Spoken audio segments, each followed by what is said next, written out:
for joining us today in person or on Zoom. I'm Chiara Loprete. I'm co-hosting the series this semester with Virginia and Erica, and I'm very excited to be introducing Kathy Hill, who's the CSATS director here at Penn State. So Kathy is a former environmental scientist and science teacher, and her role at CSATS is to collaborate with scientists and engineers to design and implement STEM education outreach programs that bridge cutting-edge science and engineering research and K-12 classrooms. So we're very excited to be hearing from her about translating STEM research to K-12 education. Thank you, Kathy, and take it away. I am Kathy Hill. I'm the director of the Center for Science in the Schools. We're a university-wide center that's housed in the College of Education, but we work with faculty all over the university, and I hope that you kind of see how we work today as I go through the presentation.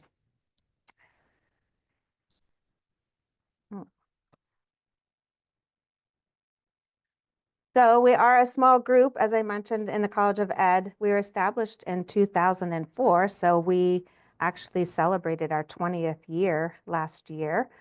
And we partner with science and engineering researchers all across the university, leveraging their research to build programs for teachers and students. And we are brought in to partner with them usually on their technical research grants whenever there's a broader impacts or STEM outreach or education requirement. We help fulfill those requirements alongside the researchers and their grad students and postdocs. And we've been on a number of grants with a myriad of federal funding agencies. I would say the vast majority has been NSF, but we have been built into other grants with other agencies as well. And we look at current reforms in science education, that they're really calling for young learners to be learning science and engineering by actually doing science and engineering. And so you'll hear a lot about what they call the science and engineering practices. We look at primarily with the learning that's going on formally in school settings, but we also impact informal educators as well that are doing out of school time programs with youth. So thinking about translating STEM research to K-12 education, we really are contributing to the university's land grant mission. We focus a lot on Pennsylvania schools, although we do interact with school districts and teachers outside of Pennsylvania. But I would say the vast majority of our impact is on Pennsylvania school districts. So we're working with, we are education faculty working with STEM faculty to develop these programs. And we start by learning about the research itself. So we're really, meet with faculty and grad students to come to understand how they're doing their research, the approaches that they're taking in their work. We get into what we call the weeds of it. And we think about then, how can we take the research that's underway or going on and develop programs for educators to come and learn about this, and then also take it back to their classrooms in developmentally appropriate ways. And then lastly, we're constantly building and maintaining critical partnerships with K-12 education stakeholders. So that's individual teachers, also schools themselves, school districts. In Pennsylvania, we have a lot of local control in terms of decision making. So maintaining those relationships with 500 school districts that we have in the state is a huge undertaking. And also the Pennsylvania Department of Ed. So Jeff Remington, in his role as our CSATS outreach liaison, his job is to maintain these partnerships that are really critical to our work. So if you kind of think about what happens in a traditional science classroom for young people, for the most part, science happens only in the science classroom. So once they leave that classroom, it's like science is gone. They only think about it when they're within those walls of the science classroom. They're often completing worksheets. They're also often constructing models via a strict set of instructions. And we talk a lot about modeling as a practice at CSATS, and they're often building models of, so representations of phenomena, but they're not modeling for as a scientist would. They would model for making predictions or trying to better understand a phenomenon is what scientists would build models for. So we don't really see a lot of that in classrooms. They may observe demonstrations, and they're also often performing, a lot of people have heard cookbook labs. We call them verification labs, where there's a right answer, a known right answer at the end. And if you think about that experience for a young person and they don't arrive at that right answer, they're often left feeling like they're not good at science or engineering if they didn't solve the engineering problem the way the instructions were guiding them towards. So we really have been thinking hard about how can we make changes to provide learning experiences for young people that really mirror or closely approximate what scientists and engineers are doing. So the current set of national standards, so we don't have mandated national standards, they're really a guide. Every state gets to decide their education standards. And this national document came out in 2012, so it's been a little while. But Pennsylvania just recently passed new science standards based on these national standards in the last couple of years. So it's all fairly new to Pennsylvania. But this set of science and engineering practices, they're very general practices. If you were to ask an astrophysicist versus maybe an anthropologist versus nuclear engineer, you know, how they would engage in these practices, the answers might sound very different. They're still doing those practices. They're just going to vary across domain. But we think about these practices a lot, and we feel like this is a real vehicle for making change. Since we are, you know, we get to leverage the work of scientists and engineers actively engaged in research, we can learn those practices that they're using in their work to build programs for teachers. So one way we think about this is that there's a continuum of learning experiences that are afforded to young people, all the way from contrived, so very arranged or artificial learning experiences, all the way to what we would see as genuine, which would mirror what scientists and engineers are actually doing in their work. So if you think about learning about tornadoes, building a tornado in a bottle is a very contrived experience, activity.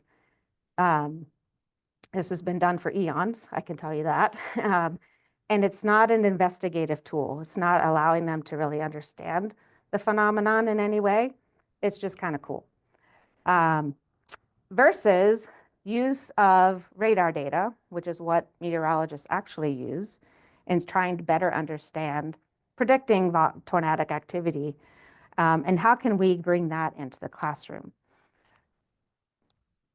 So some of the challenges that these science and engineering practices, though, bring is that teachers in their own educational experience and then subsequent experience professionally, they don't have an opportunity to directly engage in these practices themselves. Most of them have not done any kind of science or engineering research. So they don't really know what these 8 practices actually mean or how they should manifest in the classroom. Their preparation often perpetuates this idea that science is strictly the scientific method. And we know that that's not always the case. There are controlled experiments, but there's certainly lots of other approaches and things to think about. And it's much more dynamic. It's not always very stepwise. And then I mentioned about verification labs, where there's often this known right answer, leaving students feeling like they're not good at science if they don't arrive at that answer. There are a few states that offer engineering as any kind of certification. And a lot of teachers conflate science and engineering. They really don't know the difference between science and engineering. And So those sort of present some challenges as well. And there really are too few professional development opportunities that provide or afford teachers experiences engaging in these practices. There is professional development out there for them, but most of them have not really thought and provided these experiences around the practices, both directly engaging them in those practices and then supporting them pedagogically on how would they bring these practices into the classroom with young people. So those are some of the challenges that we face and think about. So I want to talk a little bit about the programs that we offer, just so the audience gets a sense of sort of the range of opportunities we provide to teachers. And so we have 1 or 2 day workshops that we offer during the academic year. This is our iSTEAM workshop series, usually runs, I'd say late September through maybe mid-May. And it's usually a Saturday. It might be sometimes during the week, although we have a teacher sub shortage, so that presents some challenges pulling teachers out of classrooms right now. But then they're giving up a Saturday to come. So we've kind of tried to alternate, but I would say strictly right now, Saturday is our preferred day. That may change. We offer a lot in the summertime. So our summer workshops are often 1 week long or 2 weeks long, where they're coming in to campus. We're putting them in dorms, they're fed for the week, they're learning and being immersed in these activities that, like I said, mirror or closely approximate the work of these researchers. And then they're also thinking very hard about how are they going to fit this and bring this into their curriculum. We have 500 unique school districts that have curricular control.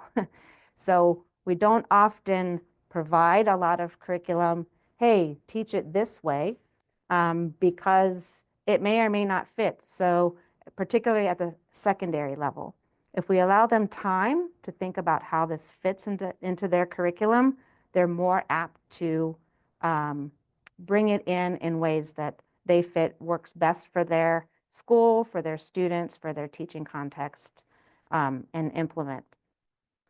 And then lastly, we have our Research Experiences for Teachers program. So this is a 7-week program, very similar to a research experience for undergrads. They just happen to be teachers. It's 7 weeks, not 10. But they are spending 4 days a week doing a research project that is closely aligned with the research underway. It should be contributing to the research of the lab. And then 1 day a week, they're with the cohort of teachers in our program and us as science education faculty, learning how to create curriculum based on the research that they're doing. That they want to engage their students in something very similar, if at all possible, or we're thinking very hard about ways that we can adapt it, their project, to fit their classroom context. We also build custom programs depending on the proposals that are being prepared. That's on a case-by-case basis. One of the other things that we really think hard about and we feel is very important for early career faculty and postdocs and grad students is how can we weave them in so that they are gaining professional development around what is research impacts, and also how do you translate your research to a non-technical audience. We consider teachers to be a non-technical audience. As I mentioned, they typically don't have any experience doing research in the technical field, so this is really all new to them. We have knowledge of other entities across the university if we feel like bringing in other partners makes sense. That's usually for those custom programs that I've been talking about, but having that knowledge and being able to pull other people with expertise is really important in making proposals very competitive. From an infrastructure standpoint, we have a lot of of the logistics of reaching teachers and handling and running programs all summer long underway. We have a robust website and listserv with over 3,500 members. Our application process is very easy and smooth to use. We manage the housing, subsistence, and stipends. So it's sort of a very well-oiled machine, I guess you can say. And we have constant communication with the teacher participants because we want all of the teachers to have a very positive experience while they're engaged in our programs. As I mentioned before, we have very strong relationships with schools all across Pennsylvania and beyond. And we conduct all of the evaluation of our in-house pre-college programs, and that helps to generate a report to the federal funding agency about the outcomes of our programs. So I wanted to talk about one example of a very successful program and then give some examples of other partnerships that we've had with faculty across the university. One strong partnership we have is with the Center for Pollinator Research. We've had multiple grants with them. And this particular project focused on grades K through 5. It was called Ag Seedlings, which stands for Agricultural Science in Elementary Education, Learning in Gardens at School. So we wanted to think hard about how we could improve science learning at even the youngest level. And so we offered 2 week-long workshops. One of those was in person here at the university. We had 15 teachers. They engaged in lab work in the Frost Museum, which is the entomology museum, also out at the Arboretum, and we were also at the student farm, and engaging them in a lot of activities that revolved around pollinator education. Then in 2024, we ran a very similar workshop, but it was fully virtual. And I wrote the proposal to the funding agency during COVID because I was thinking we may have to shift a lot of our programming to be online. I would say that's not the case. We do a lot of things in person again. But with that said, this group of teachers, we had another 15 teachers come participate virtually.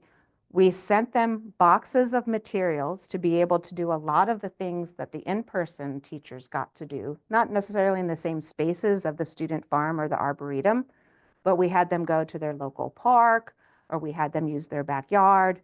We encouraged them to get outside just as much as we were with the in-person teachers. And those teachers expressed to us that if we hadn't offered the virtual version of this, they would not have been able to come.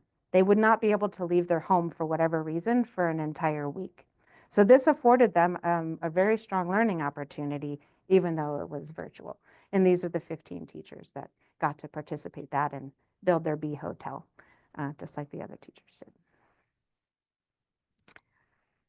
So in addition to the professional development, we also have 19 lessons that were created by our elementary specialist at CSATS, Stephanie Clickspool. And she worked very hard to integrate these lessons with other subject areas.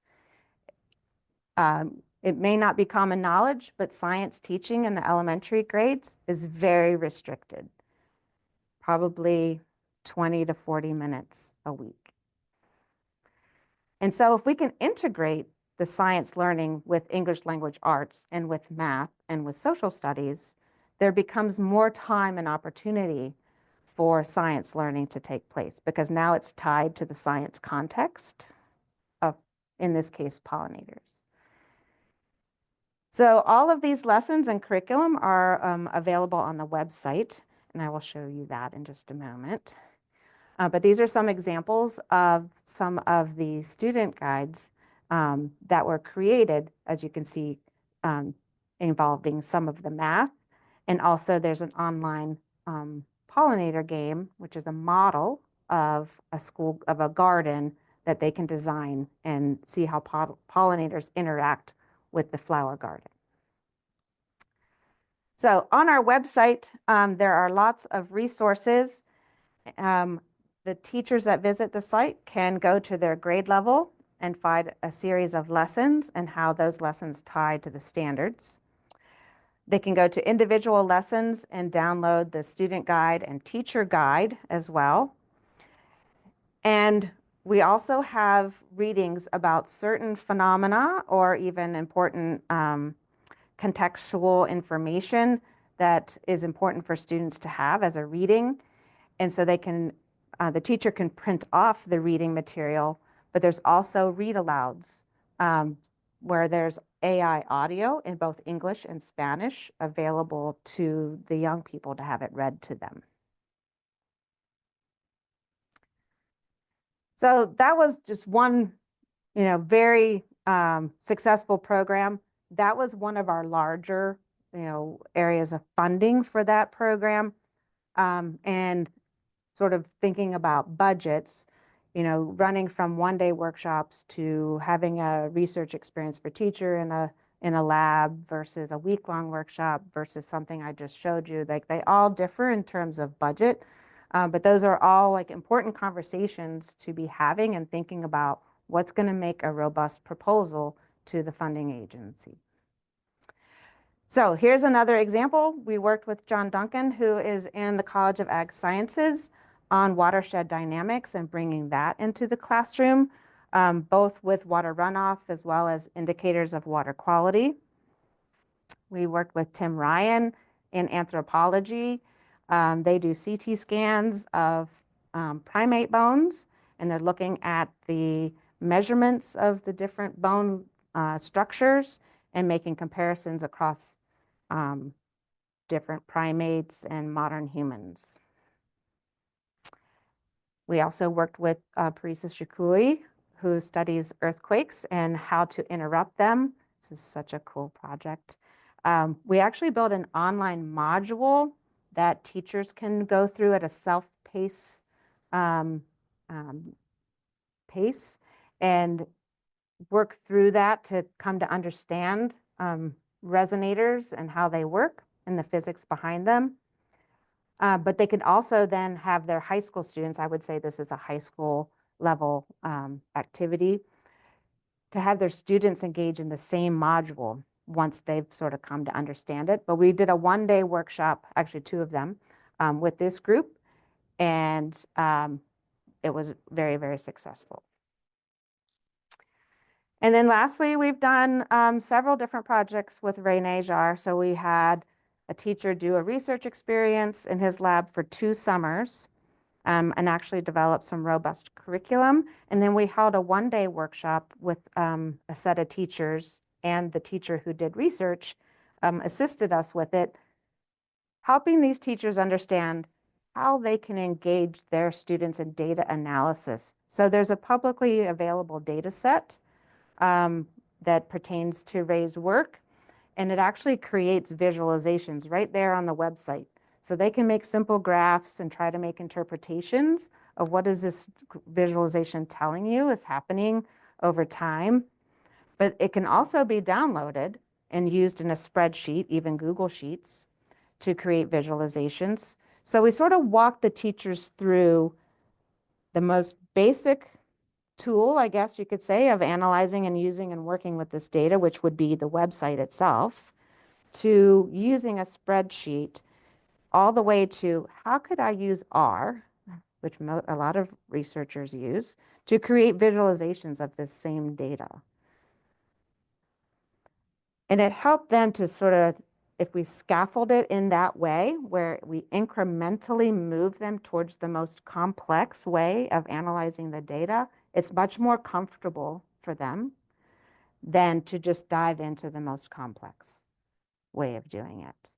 Then it's really up to them what they think their students are ready for. And they actually have choices, and their students could be afforded choices of how they're going to come to analyze this data. Maybe they have students that are ready for the most complex way. Maybe they have students that know how to code.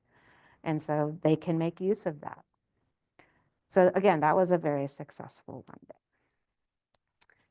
So in all, I I think one of the main drivers for us in our work is it's so important to afford young people the opportunity to engage in these practices, because every time they do, and they should do it throughout their whole pre-college education, they're trying on science and engineering. They're trying it out. Is this for me? They're building their STEM identity. If all they're doing is verification labs and worksheets and building models that somebody told them how to build it, that isn't really trying it on. Then they don't really know what it is because they haven't done it yet. Being able to try it on, they then get to decide for themselves if science and engineering is for them or not. And that's really what we want students to be able to do. Is this for me? And not only that, so students that decide this isn't for me, they're going to better understand how science and engineering are a way of better understanding phenomena or solving problems. Okay, so I'm going to transition my discussion a little bit away from CSATS to talk about just broader impacts in general. And I know you had the opportunity to hear from Susan Reno last week, who is the executive director of the Center for Advancing Research Impact in Society, ARIS. And we're a part of that community, CSATS faculty and staff are. And we talk a lot about what does it mean to translate research. And we know that there are lots of ways that research can be translated into benefits to society. Improving K-12 STEM education is just one of many ways of doing that work. But being a part of ARIS allows us a lot of opportunities to engage with other broader impacts or research impacts professionals. They have a summit every year, so we'll be going again this spring. It also helps us keep our finger on the pulse of what's happening with federal agencies. So we know that the National Science Board was in the midst and is still in the midst of revising the merit review criteria for NSF proposals, both the intellectual merit and the broader impacts. I believe they met last week on the 11th, would have been the day after Susan spoke. It was a closed door meeting, so we don't know what came of that just yet. But this is on the horizon. We don't know what all of these changes going on in Washington mean right now. But ARIS is one of those groups that they have their finger on the pulse of things that are going on.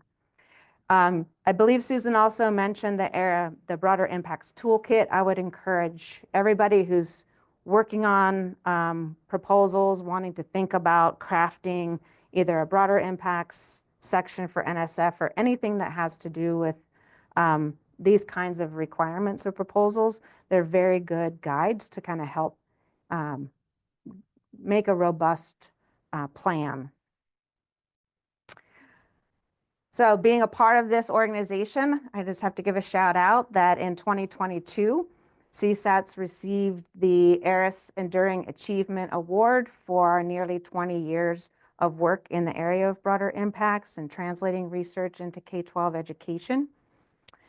And then most recently, I wanted to give a few statistics. In the past 5 years, we've contributed to 178 proposals. We're not writing 178 proposals, but we're contributing to the broader impacts plans, or we're writing our own. That's a lot of proposals, even though it's just the BI section. That's a lot of work. And we're supporting faculty across 5 colleges, 2 Commonwealth campuses, and we're currently on, I believe, 35 awards right now that total over $30 million. And we're a pretty small team doing that work. We contribute to ARIS as research impacts professionals. We do research in that area. And like I mentioned, we do go to the annual summits. And we want to share what we're doing in translating research to K-12. Not everybody that comes to ARIS is doing that work, or those that are, we hope can learn from the work that we're doing. Lastly, I wanted to mention, and I think Susan mentioned this, so there is a program under ARIS called the ORIC program, and it's the program to enhance organizational research impact capacities at universities. Penn State is currently part of the current ORIC cohort. This is the 5th cohort to participate in this program. I myself am part of this team, along with Doug Wolf, who's the Associate Vice President for Research and Director of CRO, and Rita Grafe, who's the Director of the Pasto Museum, as well as Greta Trich-Roman, who is the Director of Research Development in Ag Sciences. So you can see that we're part of this cohort of other institutions, but we're in cohort 5. So I can tell you that the 4 prior cohorts involved our peer institutions. So they're all actively building research impacts infrastructure to do 2 things. 1, be able to communicate and evidence the impact of their research. That's becoming very critical. And 2, to be more competitive to pursue research grant funding. So we have a committee under Doug Wolf that is actively working on this to support the ORIC team. And we're just in the midst of that right now, but hoping that this spring we'll have a set of recommendations that will come out. Part of the thing that we're discussing right now is, what kind of infrastructure does our institution need to benefit faculty and others? But also, are there resources, given a lot of the changes that have happened at the university, are there resources that are at risk? And I would say budgetarily, with all of these changes, there are definitely resources that are at risk. So we're trying to sort of inventory those and think about how can we make sure that those resources are sustainable and available to support faculty. Well, that ends my presentation, and I'm happy to take any questions you might have. Great presentation. With that summer research experience for teachers, how do you recruit? Like, do you send an email out to the university, or do you kind of have some labs that will fit the bill for what the teachers would be able to contribute to meaningfully? Good question. So all of our research placements for teachers are built into grants.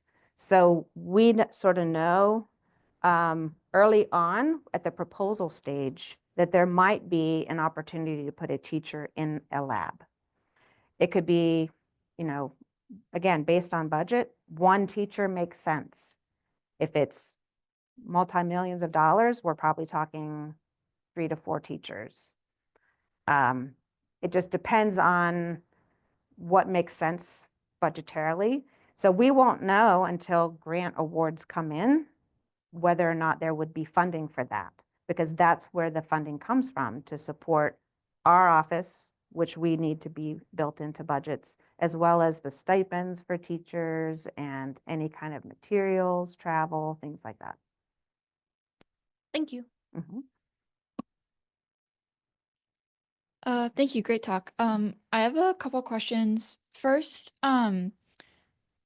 do you have any resources for teachers who engage in these sort of like very specific research opportunities to then take that very specific topic, say like the bee pollination, and expand that out to STEM education more broadly? So I think a great example you had was Dr. Najjar, and using that specific example to teach coding or data visualization. Do you have any like resources for teachers to take those specific research skills that they learn and then expand that to the entire STEM field?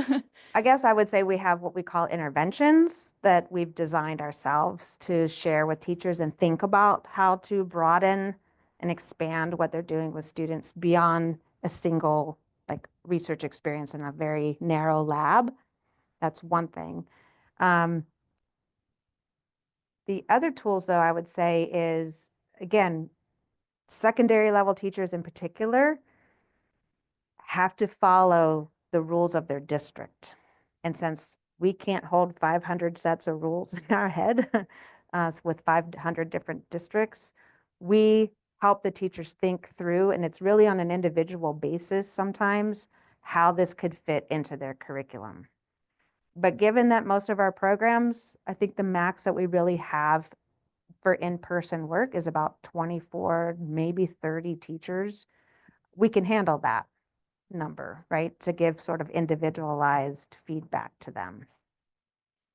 Thanks. Mhm. And then my second question was actually related to that as well. Do you have any resources for that very small handful of teachers that you get to directly interact with for them to take the skills that they learned back to their school districts or their schools or classrooms? Yep, so they get a lot from the individual program that they come to. They could turn around and teach other teachers in their district that very thing. I think that that doesn't tend to happen until they try it and feel confident about it in their own classroom.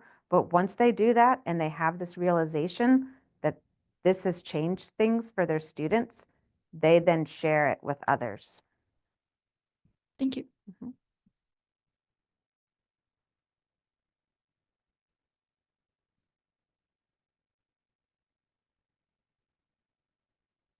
Kathy, thank you. It was great to to listen to some of your more recent work. I was curious as to whether you have some collaborations with social scientists, because my research is about, for example, modeling energy markets and energy systems. So it's a little bit like kind of in between engineering and economics. And I was curious, I was curious as to whether you have collaborations with economists. We don't have collaborations with, like, say, economics teachers per se. Doesn't mean we couldn't. We just have not pursued that because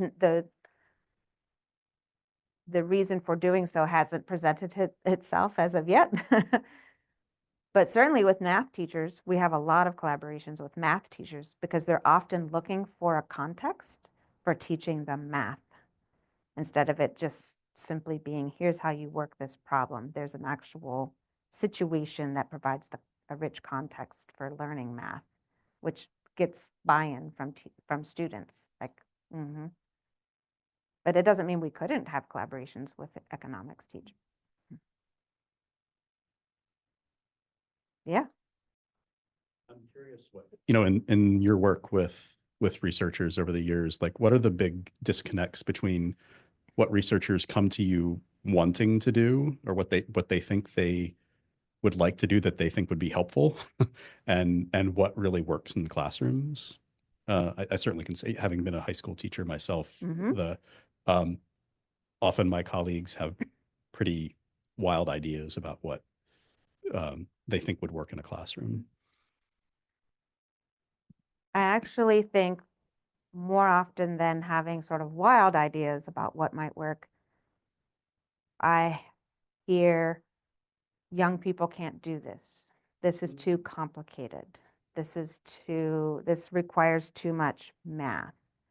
A lot of barriers, and I have to help, and others in my office have to help navigate the conversation to make them realize that the math can be in a box and it can just happen computationally. And they may not have to understand very complex math, but they can still look at the output of a model and try to make sense of it. It's trying to find the ways that we can engage students in those practices that, like I said, is developmentally appropriate. It is at their level, challenging, and affords them an opportunity to see what it's like. But yeah,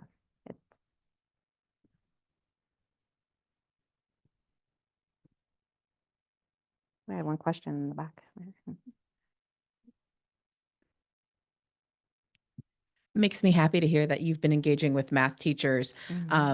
I taught high school math for a couple summers, and so many of my students didn't understand coming in the door of my classroom that math was the language of science a lot of times. So do you have any, when you engage with math teachers, is it sometimes like actual like science and engineering projects that you guys have worked with someone to focus maybe more on some of the math elements or show that science math blend?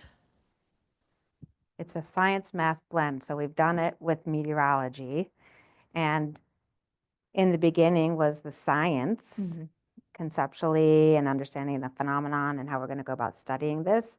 And the math teachers super uncomfortable, like, I don't know what you're talking about. Right? And then when it switched over, we were like looking inside the box of the math. And all the science teachers went, whoa, this is really complicated. And all the math teachers went, yay, I get it. So having them both together in the room and we could pair them up was a very rich experience for them because they could help each other come to understand it.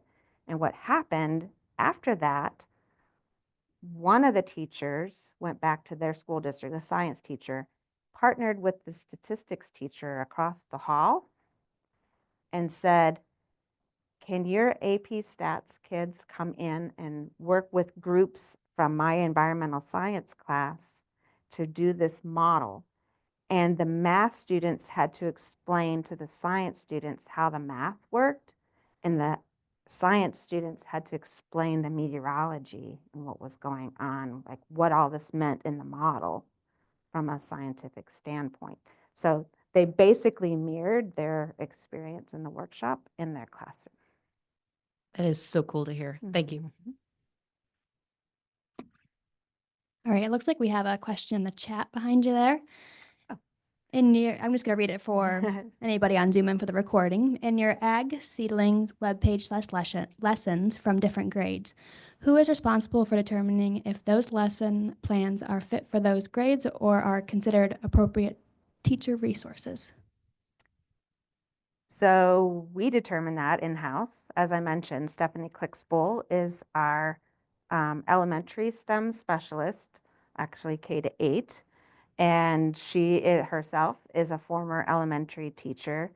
And she is very adept at what are the standards for the different grade levels and, you know, what our students, according to those standards, supposed to be learning.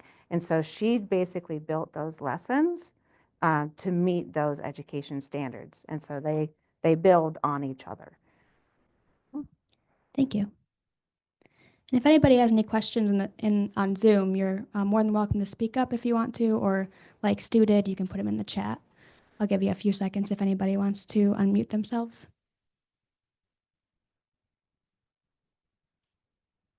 All right, we'll put There's it back one. to the people in the room. Here you are. Very interesting conversation here. What feedback have you gotten from former teacher participants to say this works?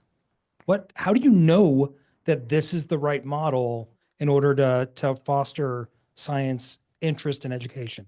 So we do follow-up surveys with teachers. We have lots of testimonials. I actually didn't show those slides because I didn't know that I would have enough time necessarily run through those. But yes, we follow up with the teachers that come to our programs.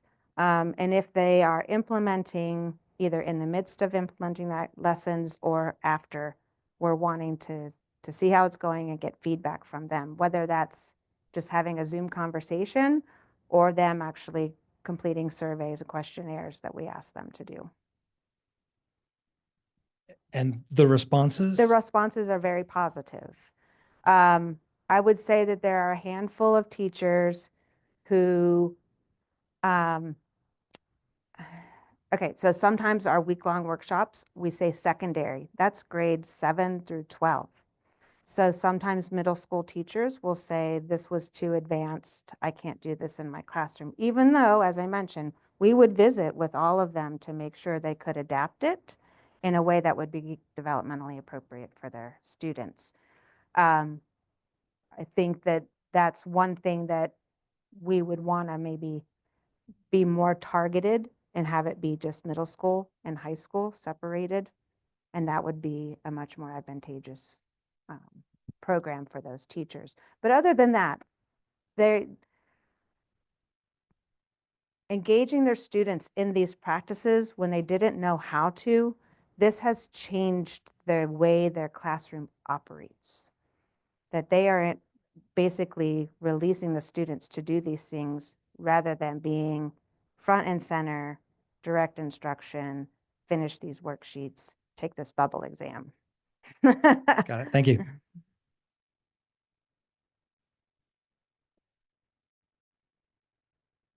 So you've had 20 years of sort of learning by doing Mhm. with CSATs, and I'm going to assume that you're a lot better at that now than you were when you started.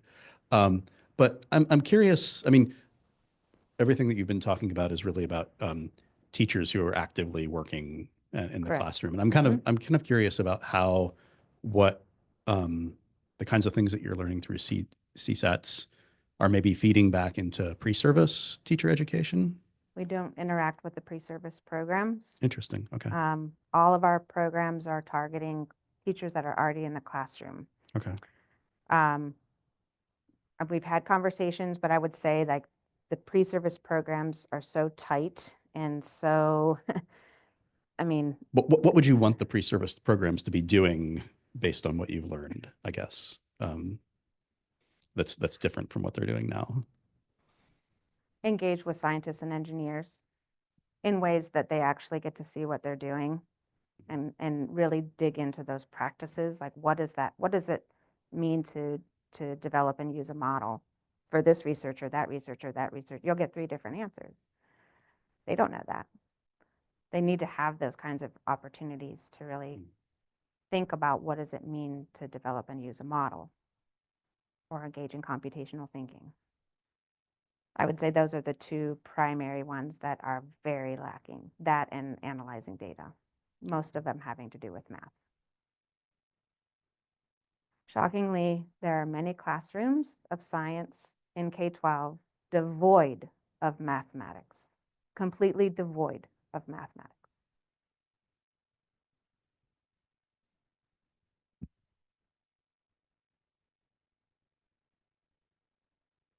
So you mentioned wanting to get graduate students and young career faculty engaged. What sort of opportunities do you have for us to help out with some of these programs? Our iSTEAM workshops, we engage with lots of graduate students to build those one-day workshops and implement them with teachers. I mean, sometimes depending on what we're going to do, we might have to find a budget somewhere to support materials and things like that. But for the most part, they're very low budget. And yeah, we just did one not that long ago with a group of graduate students. Amber Caesar in our office worked with graduate students in the microbiome center. I think it was 24 grad students. We've never done that before. It was a lot. But they sort of did stations where there were groups of grad students at different stations looking at different phenomenon areas of research. Thank you. Any more questions? All right, I guess we could end a little early today. Let's give Kathy one more. Thank you for being here today. Thanks, You're welcome. Kathy. My pleasure. Next week, we're going to be hearing from Camelia Cantor. She's from Penn State University, and her talk title is Bridging Worlds, How Geography and Nematology Research Converge Through Stakeholder Input. So we will see you all next Monday.